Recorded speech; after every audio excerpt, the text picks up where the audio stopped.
Hey, what's up guys? This is Anthony from Anthony's Customs, and for this review, we are looking at the Revoltech Amazing Yamaguchi SUPERGIRL. And this is one of the strangest things I've reviewed in a long time, simply because it doesn't match their style at all. There are only two things about this figure, I guess kind of three, that make it seem like a Revoltech release, and the rest make it seem like something else, and I have to tell you right off the bat, that's not a good combination of things.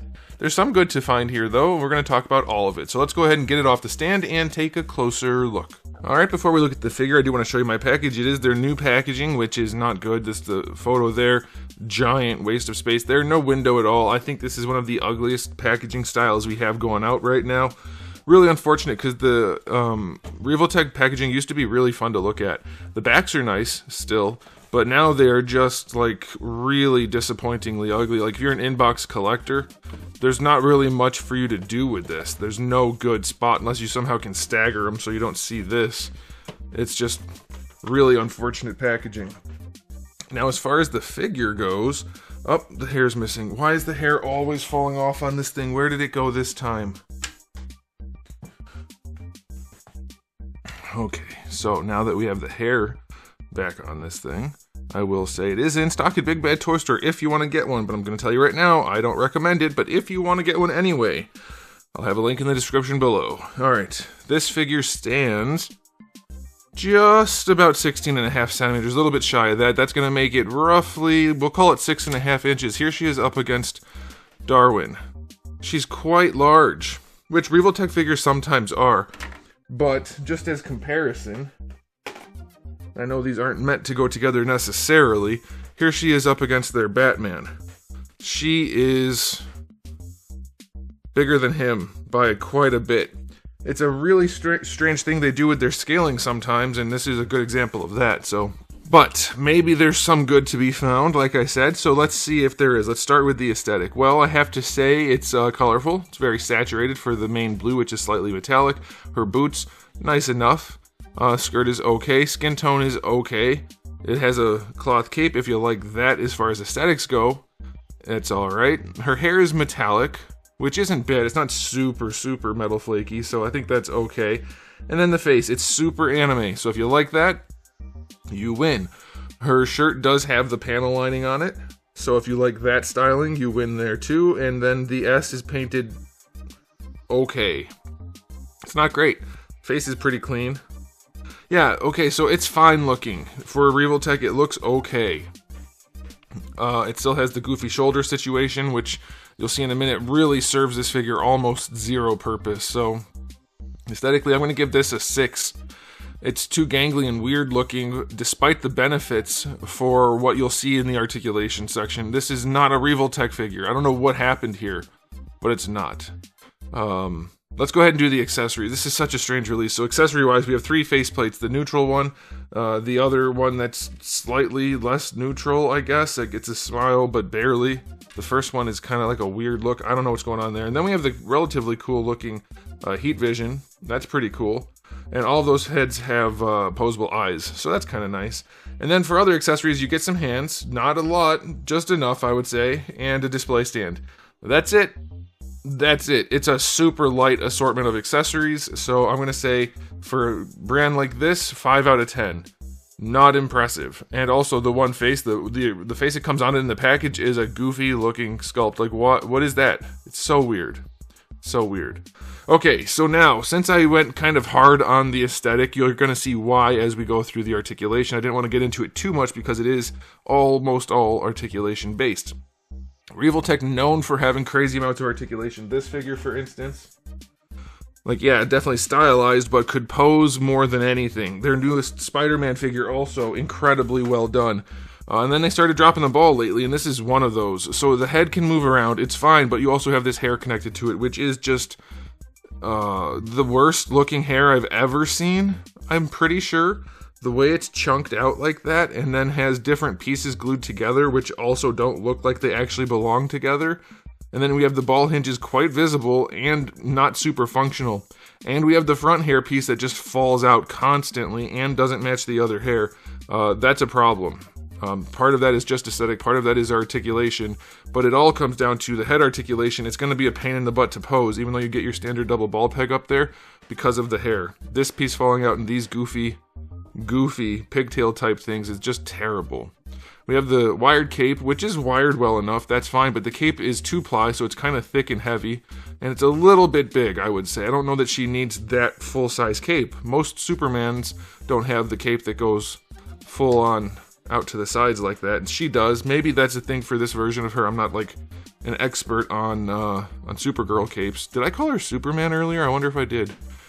Getting no sleep lately. Don't worry about it. Anyway, it's fine. It's a fine cape. It's a little cumbersome, but you can make it work, of course. You just have to fold it up a bunch.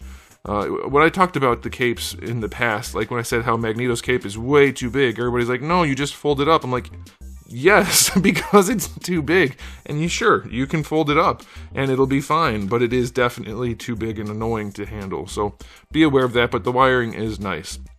Now for the shoulders, they've done their usual Revoltech thing, which is strange because a standard ball joint, a standard ball hinge shoulder, like any other figure, would be equally effective on this figure. Like raising the arm up, probably even better, because it raises the arm up like, okay, so it makes it a little bit more anatomically correct to lift the arm up in a way like that. Okay, I don't know that they're actually going for that, but sure, you can do it, but you still don't get extra range, and it is still extra ugly, as the Revoltech shoulders usually are. Doing that sort of thing is helpful only for this. So that's the one benefit for that type of shoulder joint, which if you want that, then yeah, you win. But if you want her to look good doing almost anything else, you lose, because it does that to the shoulder, and it's just so goofy looking. Like, you have to try to hide it some, and they did not. They did not do it. And so you get like a really ugly shoulder that you have to work around constantly, and even then it's still pretty ugly unless you're just doing this and only looking from the front. So the shoulder is disappointing. That's where you get your bicep swivel. Also, other than you get your single jointed elbow down here, which will also swivel down there. Little ball hinges for the wrist, that's fine.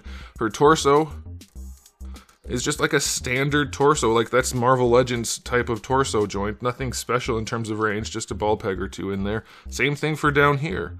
This is what makes it so weird. It doesn't have any of the extra articulation you would expect.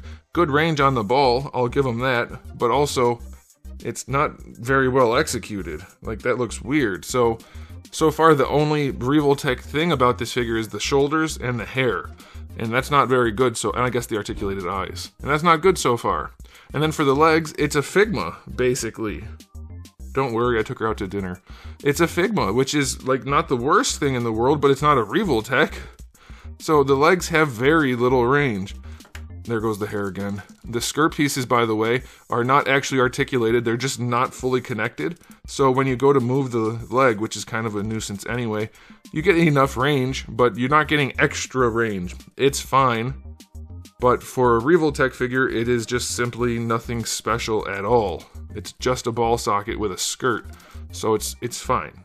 Like, it's not terrible, but if you are expecting this figure to pose like Catwoman, it will not.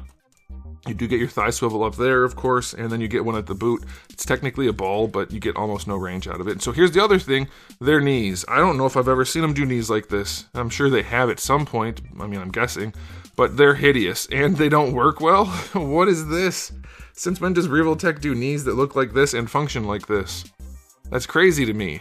That's really bad for this brand. It's not good at all. Let me just show you.